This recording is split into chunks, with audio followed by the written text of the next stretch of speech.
নমস্কার বন্ধুরা। বন্ধুরা, এই যে দেখতে পাচ্ছেন এই যে কবজা, এই কবজাটা কিসের কাজে লাগবে সেটাই আপনাদেরকে বলছি। দেখছেন যে এটা Godrej smart care 24x7 service, যেটা এটা টোল ফ্রি ছিল, কিন্তু আমি এটা ইউজ করিনি। আমি কি করেছি, এই যে ডোরটা আছে, এই ডোরটার কবজাটা ভাঙা। তো ভাঙা আমি কি করলাম, পুরো বডি চেঞ্জ না করে এই কভারটা, পুরো ঢাকনাটা খুলে পড়ে যাচ্ছিল। তো এই ঢাকনার বদলে আমি কি করলাম, বুদ্ধি এলো আমার, একটু গ্রিস আর একটু অয়েল নিলাম। দুটো কবজা এখানে ডবল করে চারখানা 8খানা স্ক্রু আমি এখানে সোল্ডার করলাম। সোল্ডারিং আয়রন দিয়ে ফুটো করে আমি চারখানা করে এমনি 8খানা স্ক্রু লাগিয়ে দিলাম। তো কবজাটা যখন লাগিয়ে দিলাম, এই কবজা আমার কি হলো, টাইট হয়ে গেল। নয়তো আমাকে কি করতে হতো, পুরো এই যে ডোরটা আছে, এই ডোরটাকে আমাকে কিনে ফেলতে হতো।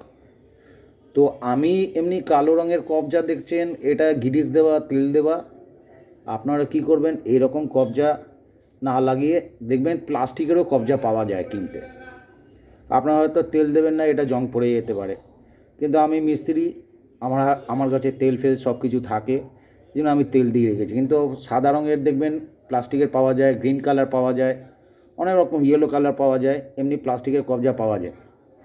প্লাস্টিকের কবজা যদি আপনারা এমনি নিয়ে রাখতে পারেন, তাহলে আমি শিওর আছি যে আপনাদের এটা জং পড়বে না।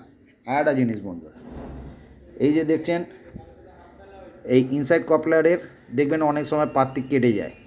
কেটে গেলে আপনি ভাববেন না আপনার ডোর খুলে পড়ে যাবে। আপনার ঠিক এই জায়গাটা একটা এত বড় লম্বা 8 নম্বর স্ক্রু, মাথায় রাখবেন 6 নম্বর বা 8 নম্বর স্ক্রু সোজা ঢুকিয়ে দেবেন। এই কপলার দেখবেন এখান থেকে কোনো দিন আর খুলবে না। এটা কোম্পানি রিপিট থাকে বলে রিপিট ডোর খুলতে এটা হয়ে যায়, কিন্তু আমি আশা করছি আর এটা হবে না।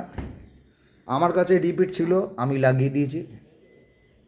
আপনারা হয়তো নাও পারতে পারেন, তার জন্য বললাম 6 নম্বর বা 8 নম্বর স্ক্রু ঠিক এই জায়গাটা দিয়ে ঢুকে দেখবেন এই সেন্টার এখানটায় আছে, এই সেন্টারটা এখানে লক হয়ে গেছে।